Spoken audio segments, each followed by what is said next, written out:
अच्छा जी, देखो बच्चों, सबसे पहली एग्जांपल आज हम बात करें examples of simple harmonic motion.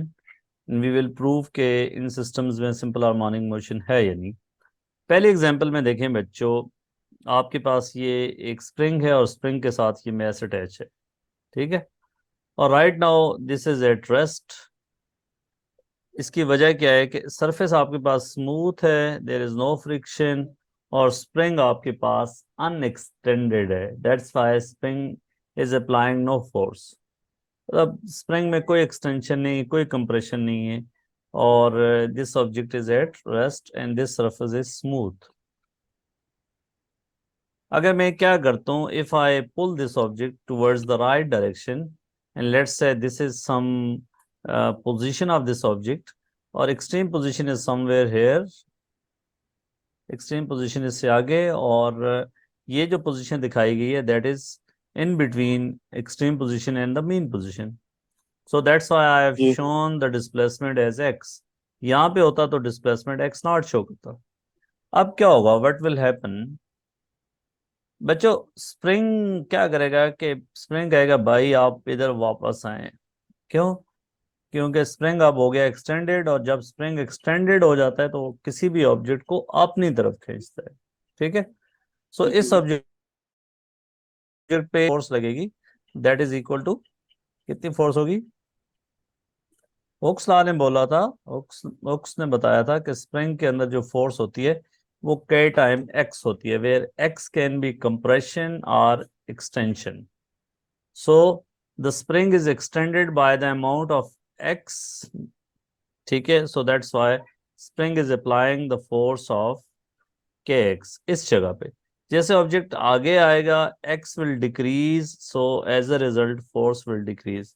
जैसे ऑब्जेक्ट बच्चों मीन पोजीशन पे पहुंचेगा एक्सटेंशन विल बिकम जीरो, और इस पोजीशन पे जहां पे बच्चों इधर आएगा ना, तो there will be no force acting on the mass. लेकिन ड्यू टू जी। इनर्शिया यहाँ पे रुकेगा नहीं, this mass will go towards the left side, as a result the spring will be compressed. ठीक है, अब स्प्रिंग की कंप्रेशन जो होगी वो इंक्रीज होती जाएगी, और यहाँ पे लेट्स से ये एक पोजीशन है, इसमें स्प्रिंग की कंप्रेशन जो है वो एक्स हो गई है। So now spring will apply force in which direction? इसमें स्प्रिंग किधर फोर्स लगा रहा होगा? लेफ्ट। लेफ्ट या सर फिर राइट? से क्वेश्चन। सर जो स्प्रिंग है वो राइट की तरफ। राइट की तरफ फोर्स लगा रहा होगा। कितनी फोर्स लगा रहा होगा? के time x. X x. why x? because the x compression is x। so what can you see कि अगर ऑब्जेक्ट यहाँ पे है तो spring is applying force in that direction, that compression extension जो है वो डिक्रीज होती जाती है, यहाँ पे आके एक्सटेंशन जीरो हो जाती है, that's why net force on that mass become zero. लेकिन इनर्शिया की वजह से दिस मैस गोस, जो स्पीड इसने गेन की होती है वो उसकी वजह से आगे जाता है इनर्शिया की वजह से, और स्प्रिंग कंप्रेस होता रहता है, और स्प्रिंग जो है वो now force in that direction लगाता है। तो एक चीज आपको नजर आ गई कि जो फोर्स है वो टुवर्ड्स सेंटर ही लग रही है। The mean position is somewhere hair, ये मीन पोजीशन है, and the force is acting towards the mean. Is that clear? Yes sir. अच्छा बच्चों, देखो इसमें और दूसरी फोर्सेस क्या है, आपने ये भी पूछ सकते हैं कि सर देखें weight and normal contact force वो आपस में बैलेंस्ड हैं, because there is no vertical acceleration, so net force in the vertical direction is zero, and the net force is towards the right direction only over here. ठीक है, सो अगर net force यहाँ पे बच्चों राइट डायरेक्शन में है ना, तो दैट मीन्स के एक्सेलरेशन भी टुवर्ड्स राइट डायरेक्शन में होगा। फोर्स टुवर्ड्स मीन, अब आपने इसका नेट फोर्स का एक्सप्रेशन लिखना है तो कैसे लिखेंगे? Net force is equal to बच्चों माइनस के time x. Why minus? Because this force is towards this point and displacement is positive, force is negative. जब ऑब्जेक्ट इधर होता है डिस्प्लेसमेंट नेगेटिव हो जाता है, फोर्स इज पॉजिटिव। हमारी साइन कन्वेंशन क्या है कि हम लेफ्ट डायरेक्शन को नेगेटिव शो कर रहे हैं और राइट डायरेक्शन में क्या है वो पॉजिटिव है। तो ऑब्जेक्ट अगर मीन पोजीशन से इधर कहीं पे भी है, डिस्प्लेसमेंट पॉजिटिव है, लेकिन फोर्स जो है वो टुवर्ड्स लेफ्ट डायरेक्शन में है। सो फोर्सेस टुवर्ड्स मीन, और इनको माइनस से शो कर दें, और अवे फ्रॉम द मीन कोई फोर्स नहीं है, so that's why F is equal to minus के एक्स। सो इस इक्वेशन को according to Newton second law I can say that is equal to F is equal to M a, and that is minus kx. So what is acceleration? Acceleration minus kx upon m. minus k by m time x. Is this simple harmonic motion? Yes. Yes. ये देखें, acceleration is आपने यहाँ argument ये देना है कि spring constant और मास चूंकि कांस्टेंट है, तो जब ये सब कुछ कांस्टेंट है, तो दैट मीन कि acceleration is directly proportional to displacement. So acceleration is directly proportional to displacement, and the negative sign shows कि acceleration is towards Opposite in direction. towards mean आप कह रहे हैं, ठीक है। So hence it is proved कि it is simple harmonic motion. Now if it is simple harmonic motion, then what is its frequency? Our goal is कि frequency क्या है, टाइम पीरियड क्या है, एंगुलर फ्रीक्वेंसी क्या है, ये इस सिस्टम के लिए निकालनी है हमने। सो हमें बच्चों general equation of simple harmonic motion से कंपेयर करना पड़ेगा। वो क्या थी, कल बताई थी आपको, माइनस ओमेगा स्क्वायर एक्स, यही थी ना। अब इस इक्वेशन Yes. को इसके साथ कंपेयर करें तो देखें, ए की जगह पे यहाँ पे भी ए, एक्स की जगह पे यहाँ पे भी एक्स, ओमेगा स्क्वायर की जगह पे क्या आ रहा है?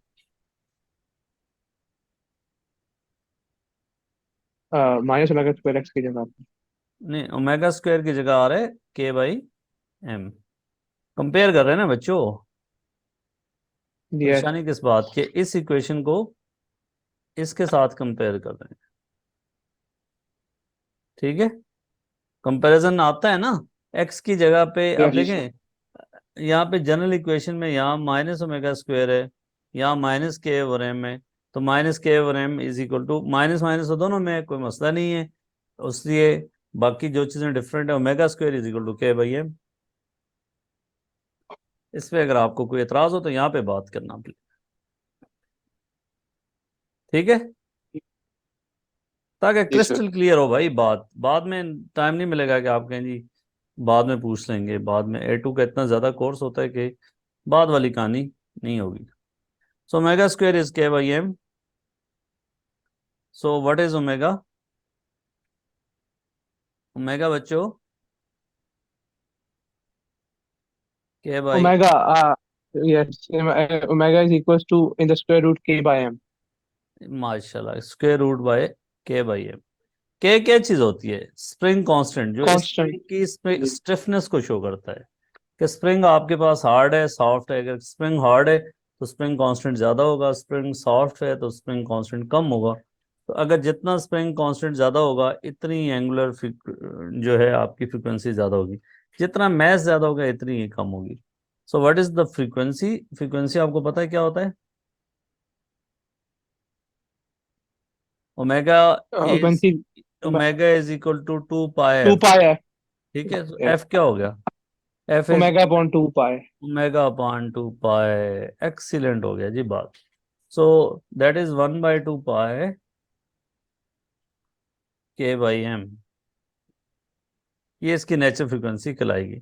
What is time period? Time period sir 1/f होता है, सो इसको रेसिप्रोकल कर देंगे 2 पाई एम बाय के, ठीक है। इस सिस्टम के लिए टाइम पीरियड का एक्सप्रेशन निकालना था, इस सिस्टम के लिए हमने फ्रीक्वेंसी का एक्सप्रेशन निकालना था, इस सिस्टम को प्रूव करना था कि ये सिंपल हार्मोनिक मोशन है या नहीं।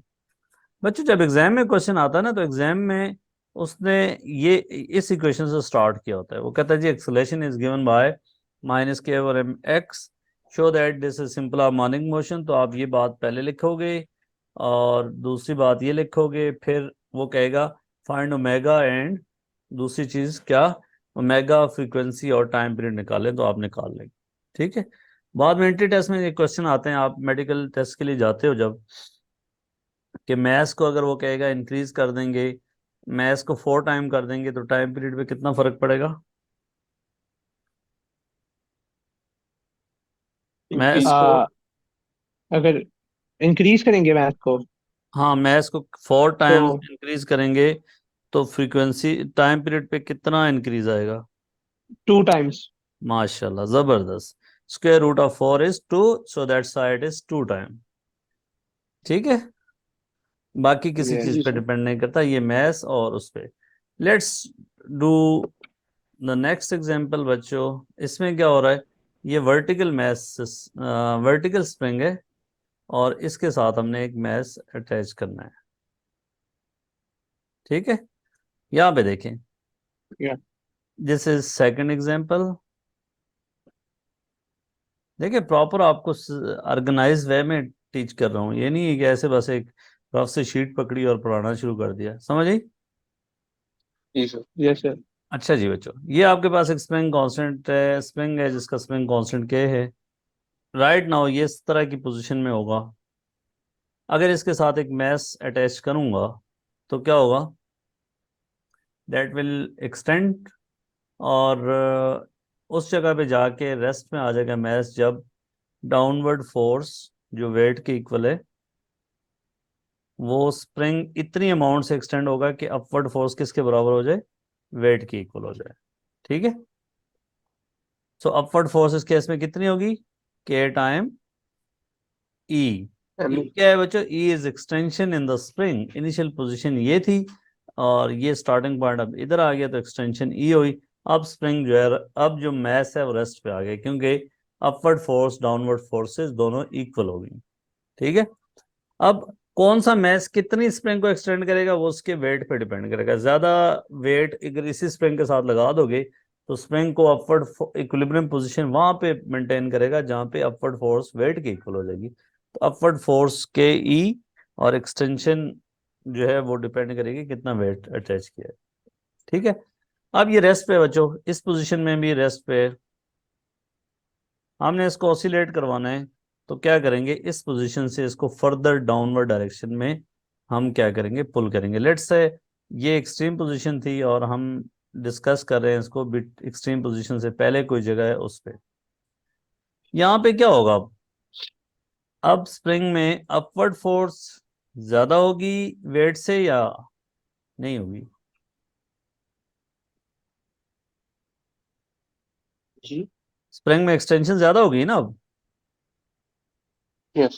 फर्दर एक्सटेंशन कितनी होगी स्प्रिंग में, एक्स होगी ना। तो एक्स की। To, ji. टोटल एक्सटेंशन अब ई प्लस एक्स होगी। अब जो अपवर्ड फोर्स होगी ना बच्चों, स्प्रिंग अपवर्ड फोर्स लगाएगा वो इस वेट से ज्यादा होगी। ये मानते हो इस बात को? Yes sir. वजह ये कि के ई जब था तो वो वेट के इक्वल था, तो हम यहाँ पे पहली सिस्टम से ये इक्वेशन लिख सकते हैं कि डब्ल्यू इज इक्वल टू के ई। ये इक्वेशन बाद में काम आएगी हमारे। अब अब extension in the spring is के x plus e, so upward force is k e plus x which is greater than the weight of this object, so ये ऑब्जेक्ट ऊपर जाएगा। ऊपर जाएगा बच्चों, x कम होता जाएगा, अपवर्ड फोर्स कम होती जाएगी, इस पोजीशन पे आएगा ना, यहाँ पे इधर ऑब्जेक्ट आएगा तो फिर upward force equal to weight हो जाएगी, तो ये दोबारा मेन पोजीशन पे होगा, यहाँ नेट फोर्स 0 हो जाएगी। लेकिन अब सिस्टम ये मैस इनर्शिया की वजह से यहाँ रुकेगा नहीं, इट विल गो अप और इस स्प्रिंग की अब एक्सटेंशन फर्दर कम होती जाएगी। जब इस स्प्रिंग की एक्सटेंशन कम होगी ना तो यहाँ पे बच्चों अपवर्ड फोर्स कम हो गई है, डाउनवर्ड फोर्स वेट है वो ज्यादा है, तो नेट फोर्स फिर किधर होगी, डाउनवर्ड डायरेक्शन में होगी। ठीक है, तो इस जगह से नीचे कहीं भी ऑब्जेक्ट है नेट फोर्स ऊपर लग रही है, इससे ऊपर होगा तो नेट फोर्स नीचे होगी। तो ऑब्जेक्ट दो पोजीशंस में, फॉर एग्जांपल एक पोजीशन ऑब्जेक्ट की ये है, दूसरी पोजीशन ये है, तो इन दो पोजीशन में ऑब्जेक्ट ऑसिलेट करता रहेगा एंड दैट इज द अच्छा। Mean position. ये बात समझ आ सकती है? जी। अब बच्चों इस जगह पे इस ऑब्जेक्ट की इक्वेशन लिखनी है। नेट फोर्स क्या होगी, मैंने पहले बोला था कि फोर्सेस टुवर्ड्स मीन उनको माइनस से शो कर दें, that is K E plus X, और forces away from the mean, इस ऑब्जेक्ट पे देखें ना, force towards mean, force away from the mean is weight, so यहाँ पे इसको ऐसे लिख दिया, that is net force. If you have any doubt तो आप मुझसे क्वेश्चन कर सकते हो।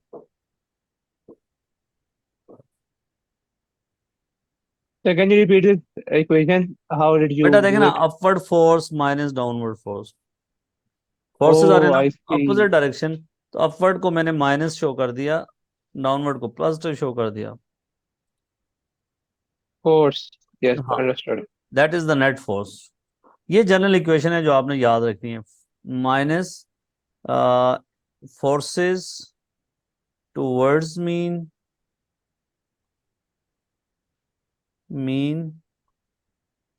Plus forces away from mean,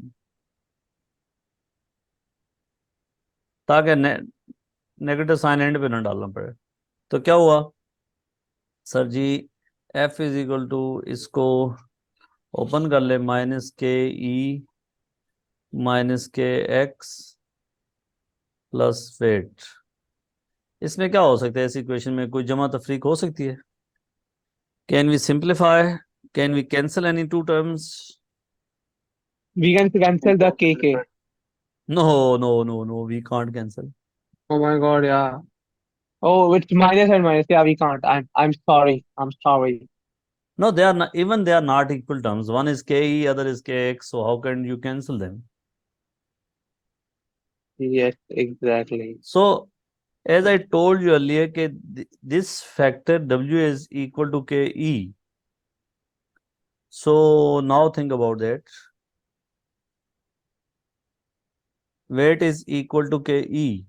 Therefore, K कर लेंगे. Weight is equal to ke. So this weight is equal to this ke. One is negative, one is positive. So they will cancel. जी. देखो यार बच्चों, wait को के ई के बराबर, क्योंकि ये ऑब्जेक्ट रेस्ट पे था, तो k E is equal to weight, तो जहां पे भी के ई की टर्म आएगी वो वेट के इक्वल ही है ना, तो यहाँ पे वेट इज इक्वल टू के ई, इसके जी कैंसिल सर. कर दें। So what is our net force, that is equal to minus के time F is equals to minus K max. X, Sir, can you repeat Yes. how you cancel out weight and KE because weight Weight is and equals K to E K, are na? Equal. at the mean position? No, at every position weight, हमने ये Okay, साबित कर okay. लिया था ना, K E is equal to weight, E was the initial extension Understood. बेटा। Yes, sir understood. एक exam में सेकंड, ऐसे सवाल आएंगे? एग्जाम में आ सकते हैं, क्यों नहीं आएंगे सवाल, that's why we are doing. नहीं मतलब डेरिवेटिव्स पूर्ण। डेरिवेशन भी कराने के लिए आ सकते हैं, सिलेबस में है, इसलिए आपको जो है अच्छा अच्छा। पास पेपर में देखेंगे, अभी आपको बताऊंगा, तो फिर आपके पास ये दोनों सिस्टम आए हुए हैं, ठीक है। सो एफ इज जी equal to sir. M A, that is equal to minus के x, so acceleration is minus के over M x. So that is simple harmonic motion. We can see कि acceleration is directly proportional to displacement. आप कहेंगे k over m is constant because spring is the same, constant change नहीं हो रहा, mass भी same है, so that's why a is directly proportional to displacement, and the negative sign shows कि a is towards mean.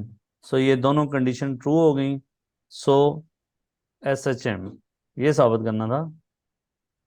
अच्छा, अब बच्चों देखो, ओमेगा स्क्वायर क्या होगा, कंपेयर करें, ओमेगा स्क्वायर होगा के बाई एम, सो वही इक्वेशन, वही एक्सप्रेशन आ गए इस सिस्टम के लिए भी, ओमेगा इज दैट, और frequency is 2 pi by omega, so that is 2 pi omega, नीचे लिखने के बजाय यहाँ एम बाई के लिख दूंगा, लिख सकता हूँ ना ऐसे, 2 पाई एम बाई के। सो what is time period, time period is 1/2 पाई, इसका उल्टा होता है ना के बाई एम। इसमें कोई गड़बड़ तो नहीं हुई? हाँ नहीं सर। गड़बड़ हो गई ना यार, ये गड़बड़ हुई है, ये इक्वेशन गड़बड़ लिखी है, आप लोग तवज्जो से नहीं सुन रहे। कि सर जी आपने सर आपने, हाँ जी, वो वही चीज गलत है डाल रही, ऑफ कोर्स। ये आपको पता चल गया था कि कुछ गलत तो हो रहा है, लेकिन ये नहीं बता रहे थे गलत क्या हो रहा है। ठीक है। Of course. So frequency is omega by 2 pi. Sir ये साथ लिखा हुआ है तो इसलिए मसला नहीं होना चाहिए। So frequency is omega is, what is omega? K by M.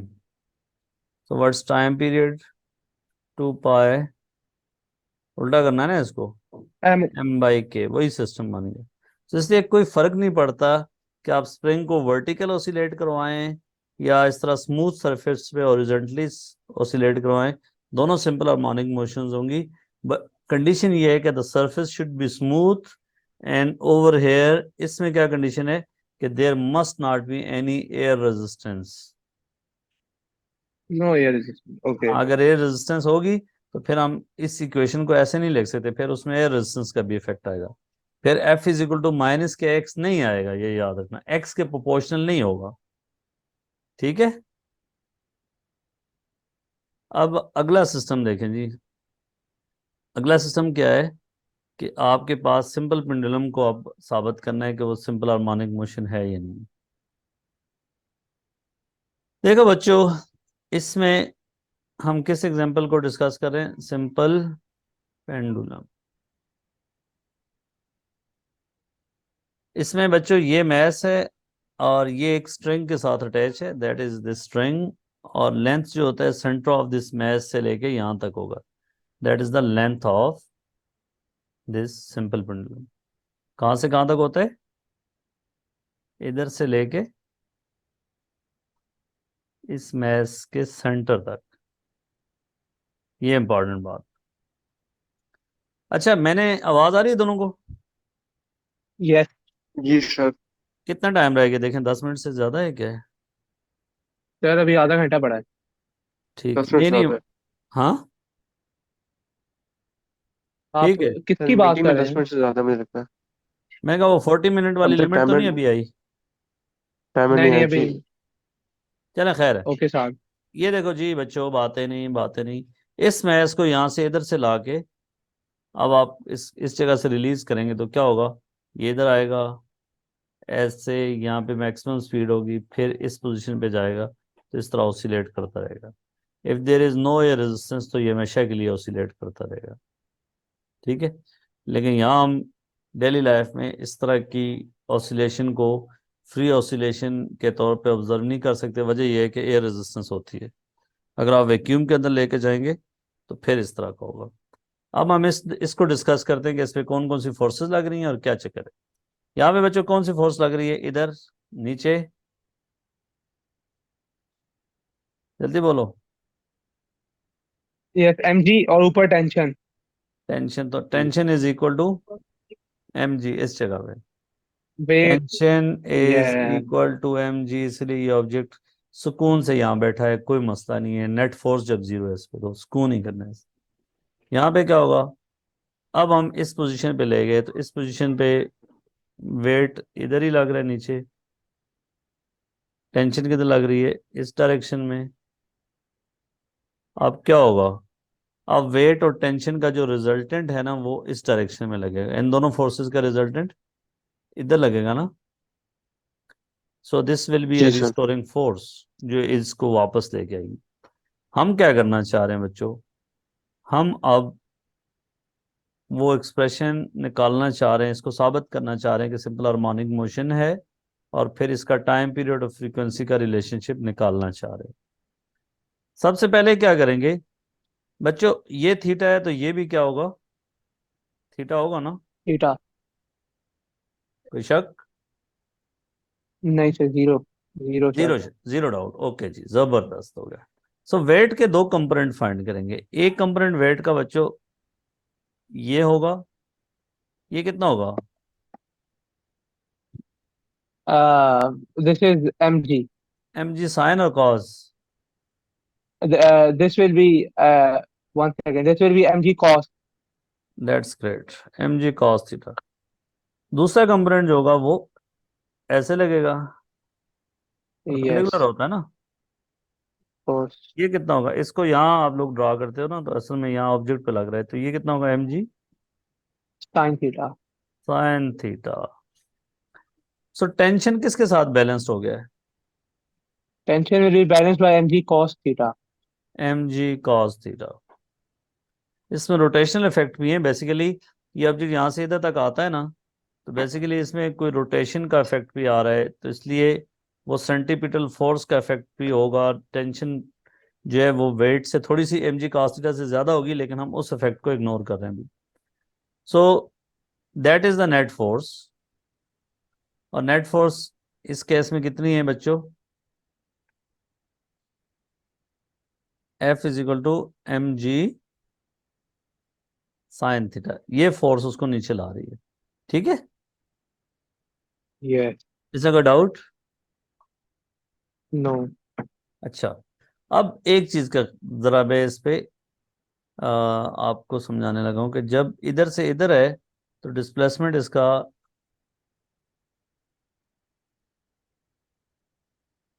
ये आपका डिस्प्लेसमेंट है, और ये जो है ना ये आर्क लेंथ है, पता चल रहा है, ये एक सेक्टर बन गया ना, Yes. सेक्टर बिल्कुल. Of the circle. ये क्यों बनाई कि ये इसका डिस्टेंस है, जो पाथ फॉलो करेगा वो ये नीचे वाला करेगा, लेकिन डिस्प्लेसमेंट होता है शॉर्टेस्ट डिस्टेंस, तो डिस्प्लेसमेंट ये ऊपर वाला है। इस लेंथ को मैं कह देता हूँ एस, ठीक है। आपको पता है कि रेडियस ऑफ दिस सेक्टर क्या होगा, इसकी वैल्यू क्या होगी, एल के इक्वल होगी ना। Radius of this sector is L, ठीक है। सो सेक्टर Yes. का आपको ये चीज पहले पढ़ाई होगी कि जी जब कोई सेक्टर बनता है तो आर्क लेंथ एस, ये आर और ये थीटा, अगर थीटा रेडियन में हो ना बच्चों, S is equal to R theta होता है। थीटा डिग्री में हो तो फॉर्मूला क्या बनता है, theta over 360 into 2 pi R, लेकिन if theta is in radian तो फिर आपके पास ये फॉर्मूला बनता है, ठीक है, याद हो जाएगा। आर्क लेंथ निकालने के लिए आर टाइम थीटा होता है, ठीक है। Yes. जी सर। अब देखें डिस्प्लेसमेंट एक्स से जो डिस्टेंस कवर कर रहा है वो एस है, तो हम क्या करते हैं कि अगर ये थीटा स्मॉल हो ना बच्चों, स्मॉल होने का मतलब, तो फिर क्या होगा कि ये एक्स और एस के अंदर डिफरेंस कम होगा ना, जितना ज्यादा होता जाएगा एंगल, तो ये डिफरेंस बढ़ता जाएगा, ठीक है। अगर सेक्टर का एंगल छोटा हो ना, तो ये आर्क लेंथ और ये चीज देखें, इनमें फर्क कम होता है। अगर एंगल ज्यादा कर दूं तो आर्क लेंथ ये है, ये डिस्प्लेसमेंट है, फर्क बढ़ता है क्या ना। Yes. जी सर। इसलिए इफ थीटा इज स्मॉल, हम यहाँ पे लिखेंगे इफ थीटा इज स्मॉल, तो फिर s will be approximately equal to x, ठीक है। ठीक। और अब देखो बच्चों, साइन थीटा की वैल्यू होगी, जब थीटा स्मॉल होता है ना तो साइन थीटा की value approximately equal to theta होता है, मतलब 1.5 रेडियन डालें साइन में, कैलकुलेटर का मोड रेडियन में डालें तो उसकी वैल्यू 1.5 के करीब ही होगी। तो इस इक्वेशन में दोबारा आते हैं, एफ की वैल्यू हो जाएगी एम जी साइन थीटा की जगह मैंने थीटा डाल दिया, और थीटा की वैल्यू इस इक्वेशन से निकालेंगे, F is equal to M G theta होगा एक्स बाय एल। ये जो मैं रेडियस है ना, समझ ही आ रही है. जी बता देता हूँ, रेडियस जो है वो लेंथ के बराबर है एल, ये तो समझ आई ना, Yes रेडियस सर, इज ये इक्वल समझ टू आ एल। रहा है. दूसरी बात, साइन थीटा की जगह मैंने थीटा डाल दिया कि थीटा अगर स्मॉल हो तो साइन थीटा की वैल्यू थीटा के इक्वल होती है, आप कैलकुलेटर पे चेक भी कर सकते हैं।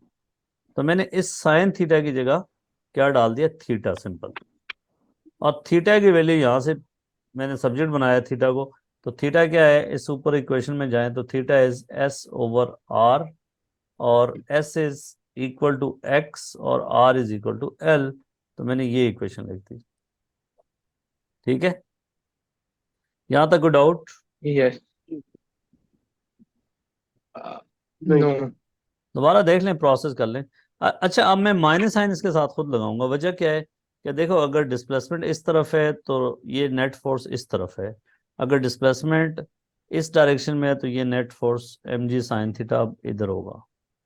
तो आप देख लो एक चीज कि डिस्प्लेसमेंट की अपोजिट डायरेक्शन में है, टुवर्ड्स मीन ही है। सादे लफ्जों में अगर बताएं बच्चों, जैसे थीटा कम होगा तो साइन थीटा की वैल्यू कम होती जाएगी, ये फोर्स कम होती जाएगी, तो एक्सेलरेशन कम होता जाएगा। जैसे यहाँ पे पहुंचेगा नेट फोर्स जीरो हो जाएगी, एक्सेलरेशन जीरो। फिर जब इधर आएगा तो थीटा बढ़ता जाएगा, नेट फोर्स बढ़ती जाएगी, एक्सेलरेशन बढ़ता जाएगा, लेकिन direction of acceleration towards mean he होगी। तो इसका मतलब ये है कि मैं अगर इसके साथ यहाँ पे माइनस साइन खुद से लगा दूं तो कोई फर्क नहीं पड़ेगा। M G x over L. अब बच्चों M net force M A के बराबर होती है माइनस एम जी। सर। जी बेटा। सर ये समझ नहीं आ रही सर, ये हो क्या रहा है सर? हाँ पूछे ना बेटा। सर ये चलें स्टार्ट आपने से बात करते हैं, एक एम- सेकंड, एक सेकंड। मैं आपसे आपका आपसे समझाते हैं शुरू से फिर से। रीकैप कर लेता हूँ, रीकैप कर लेता हूँ। ये देखें, यहाँ पे ये मैथ था तो इस टेंशन वेट को दो हिस्सों में रिजॉल्व किया, एक M G cos theta, M G sine theta. यहाँ तक क्लियर है? जी यस। सर। अच्छा, टेंशन के अपोजिट डायरेक्शन में एम जी कॉस थीटा, ये दोनों इक्वल हैं, यहाँ तक क्लियर है? यस। सिर्फ ऑब्जेक्ट पे नेट फोर्स क्या बच गई, एम जी साइन थीटा, तो मैंने ये लिख दी, net force is equal to M G sine theta. ये बात भी क्लियर है? यहाँ तक आपको क्लियर है? यस। ठीक है। ठीक है सर जी। अब मैंने क्या डाला है, मैंने आपको बोला है कि जी इस डायग्राम पे अब आए। ये बच्चों डिस्प्लेसमेंट, ये शॉर्टेस्ट डिस्टेंस होता है, और ये एस जो है ये वो पाथ है जिस ऑब्जेक्ट जिस पे आएगा। ये ऑब्जेक्ट का रास्ता है इधर इधर इधर इधर इधर ऐसे फॉलो करेगा, but the displacement is the shortest जी डिस्टेंस। तो यहाँ पे हमने आके देखा कि जी डिस्प्लेसमेंट एक्स है और डिस्टेंस इस ऑब्जेक्ट जिस पे जा रहे हैं वो एस है। तो इन दोनों में थोड़ा सा फर्क है, अगर थीटा छोटा होगा ये एंगल, तो इनका डिफरेंस कम से कम होता जाएगा, ये दोनों एक दूसरे के इक्वल होंगे। ठीक है। तो ये कंडीशन मैंने यहाँ पे लिख दी कि if theta is small then these two are equal. इसमें कोई शक? नो। इस डायग्राम से देख लें, इसमें थीटा ज्यादा है, एस और एक्स का फर्क ज्यादा है, इसमें थीटा कम है, एस और एक्स का फर्क कम है। और दूसरी बात जो आपको ऑब्जर्व करनी पड़ेगी कि साइन थीटा की वैल्यू थीटा के इक्वल होती है। ये कैलकुलेटर से आप वेरीफाई कर सकते हैं। तो इस इक्वेशन को दोबारा कान से पकड़ना है, साइन थीटा की जगह मैंने थीटा डाल देना, तो ये मैंने काम किया। और थीटा की जगह ये आर्क लेंथ का फॉर्मूला होता है, ये S is equal to R theta. Arc length is radius time theta. तो यहां से मैंने थीटा को सब्जेक्ट बनाया, तो वो arc length divided by radius है। आर्क लेंथ जो है वो डिस्प्लेसमेंट के इक्वल है फॉर स्मॉल थीटा, और ये चीज जो है वो रेडियस जो है वो लेंथ के इक्वल है। तो थीटा की जगह बच्चों मैंने एक्स ओवर एल लिख दिया। इसमें कोई शक? नो। यहां तक जब आप पहुंच आए ना, तो फिर आप F is equal to M A डाल दिया, acceleration is equal to minus G over L.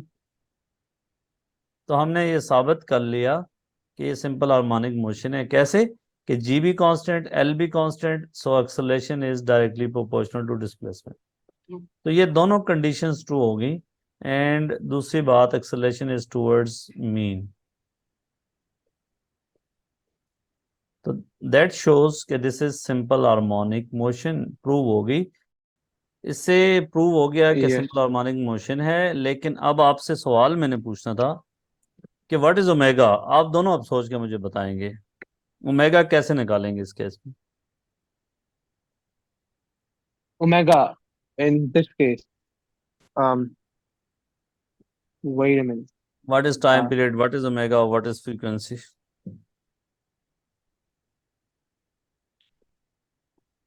जी साथ। omega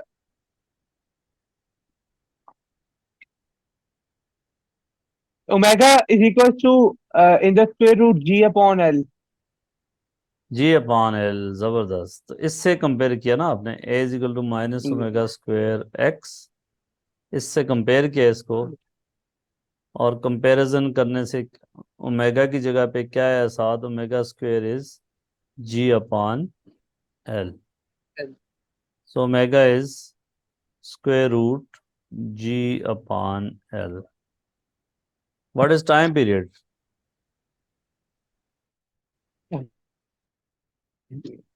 टाइम पीरियड ये आपने याद रखना यार, ये इक्वेशन याद होनी चाहिए। ओमेगा इज 2 पाई/t, ठीक है, या ओमेगा इज 2 पाई। सो ओमेगा आपके पास है तो t इज इक्वल टू 2 पाई/ओमेगा, ये होगा ना। So two yes pi divided by G/L। इस तरह नीचे लिखने के बजाय क्या मैं ऐसे लिख सकता हूँ 2 पाई स्क्वायर रूट L/G। ये इतना तो पता है ना मैथ में।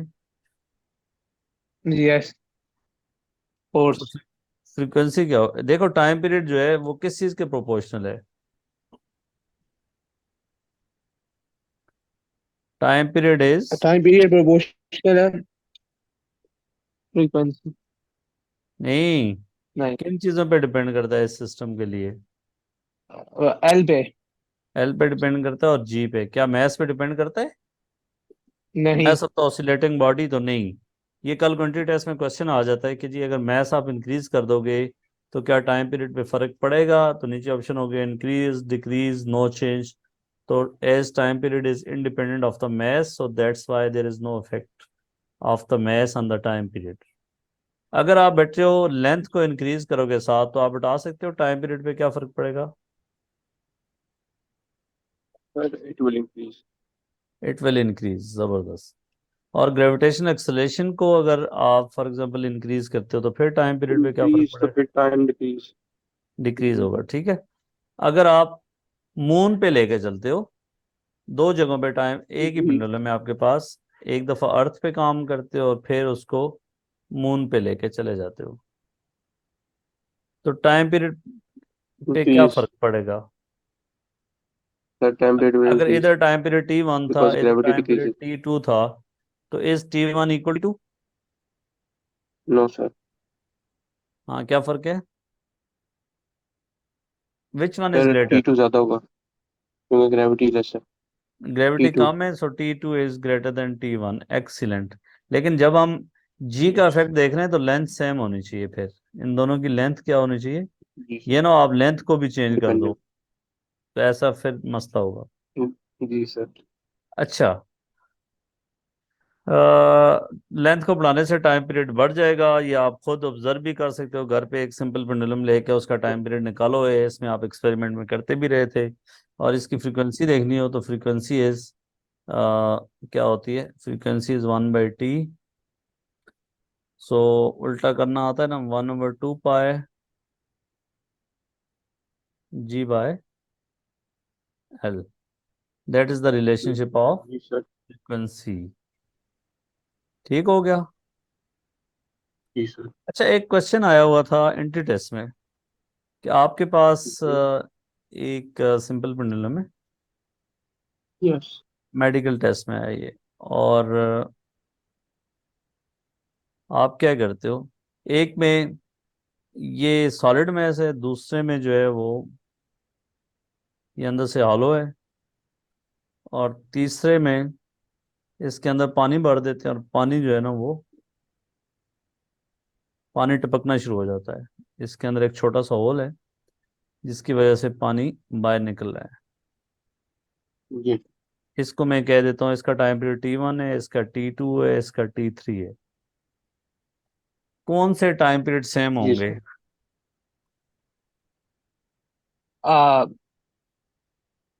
T1 और T2 में फर्क क्या है सर ये ये डिपेंड इसमें करता है. सॉलिड है, ये अंदर से हॉलो है।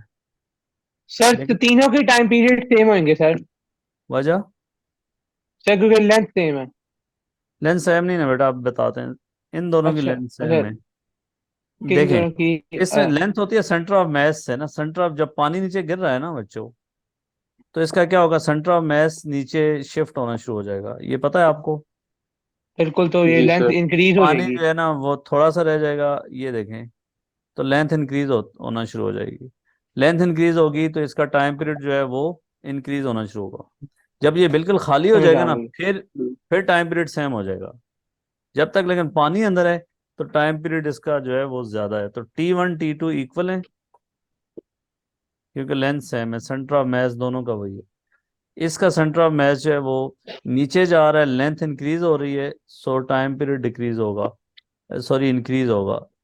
लेकिन जब खाली हो जाएगा ना, फिर दोबारा वही टाइम पीरियड हो जाएगा। ये मेडिकल टेस्ट का क्वेश्चन आया हुआ है। समझ आ गई है। तीसरी चीज मैंने साथ साथ आपको ये भी चीजें तैयार करानी है ना, ऐसे तो नहीं है। एक ये भी क्वेश्चन आया हुआ है कि ये फॉर एग्जांपल स्विंग है, इस पे जो है एक स्विंग में आप क्या कर रहे हैं, खड़े हुए हैं और ऑसिलेट करवा रहे हैं। दूसरे में उतनी लेंथ है, लेकिन आप क्या करते हैं साथ भाई, आप सर बैठ जाते हैं। सर जी। सर जैसे वो पानी वाला मतलब पेंडुलम है हाँ, सर, उसका टेम्परेचर सेम होगा मतलब फुल ऑफ वाटर और विदाउट वाटर, टाइम पीरियड अगर फुल ऑफ लीक ना कर वाटर रहा हो। विदाउट वाटर जो है वो सेम ही होगा, क्योंकि मैथ्स पे डिपेंड तो है नहीं करता। टाइम पीरियड के लेकिन एक्सप्रेशन में ग्रेविटी पे बेटा करता देयर है is no effect of mass. Sir, फिर ग्रेविटी पे करता है। ग्रेविटी तो सेम ही है ना, उसी जगह पे आप कर रहे हो ना बेटा। ग्रेविटी सर अर्थ अगर की जिस मास, पोजीशन पे आप कर रहे हो वो तो सेम ही है ना। आप ये तो नहीं है कि एक को मून पे लेके जा रहे हो। सर लेकिन पूछें पूछें शाबाश। अच्छा मास और वेट, अच्छा never mind sir, never mind. हाँ, मैथ्स पे तो मैं फर्क वेट नहीं। सोच रहा था और मास था। हाँ, वेट और मैथ्स दोनों पे कोई इफेक्ट नहीं ना। ये जो है, देखो ये इसका time period let's say T1 है, इसका T2 है, सेम बंदा जी है। इसमें बंदे के मैथ से तो फर्क ही नहीं पड़ता। इसमें स्टैंड कर रहा है और इसमें बैठ जाता है। तो क्या होता है जी ये ऐसे ऑसिलेट कर रहा है सिस्टम। क्या होगा, टाइम पीरियड सेम होंगे या डिफरेंट होंगे? लेंथ सर सेम है। डिफरेंट होंगे। लेंथ सेम है सर मतलब डिफरेंट इस होंगे। झूले की लेंथ सेम है। Sir different time periods. Why? Center of gravity different. Center of gravity इसका ये है, तो इसकी इफेक्टिव लेंथ ये होगी बच्चों, इसकी इफेक्टिव लेंथ कम होगी। सो T1 will be smaller than T2। Greater. ठीक है। हाँ सेंटर नीचे ऑफ आ मैस गया सही नीचे सही। चला गया ना। नीचे जाने का मतलब ये है कि लेंथ बढ़ गई है, टाइम पीरियड बढ़ जाएगा। जी जी। तो ये भी एक क्वेश्चन आया हुआ, लेकिन कैम्ब्रिज में इस यस सर। तरह का सवाल नहीं आया कि आपको, जाहिर है A2 में एमसीक्यूज तो है नहीं। कैम्ब्रिज में सीधे सीधे क्वेश्चन आते हैं कि जी ये एक्सप्रेशन, कैम्ब्रिज का क्वेश्चन बता देता हूँ किस तरह का आया हुआ है, कि ये एक्सप्रेशन दिया हुआ है इस केस में, और उससे कहा है show that this is simple harmonic motion. तो आपने ये स्टेटमेंट लिखनी है कि जी एज G एंड L और कांस्टेंट, सो अक्सर जब कांस्टेंट होते हैं तो फिर ये डायरेक्टली प्रोपोर्शनल होता है। अगर कांस्टेंट नहीं होती, बाकी चीजें चेंज हो रही हैं, तो फिर तो उनका रिलेशनशिप डायरेक्ट प्रोपोर्शनलिटी होगी नहीं ना। एक्स को बढ़ाएंगे तो ए भी चेंज होगा, बाकी सारा कुछ कांस्टेंट है। फिर ये दो स्टेटमेंट लिखे आपने, उसके बाद आप ओमेगा और फ्रीक्वेंसी निकालने की बात करते हैं। कैम्ब्रिज में ये क्वेश्चन आते हैं कि इसकी फ्रीक्वेंसी निकालें, इसका ओमेगा निकालें, इसका टाइम पीरियड निकालें। Sir, yes I sir. actually have another class now, so ठीक है, वो can we तो end it by obvious see then? बात है, वो मसला नहीं है प्यारे भाई, उसके लिए आपको भेजेंगे, डोंट वरी।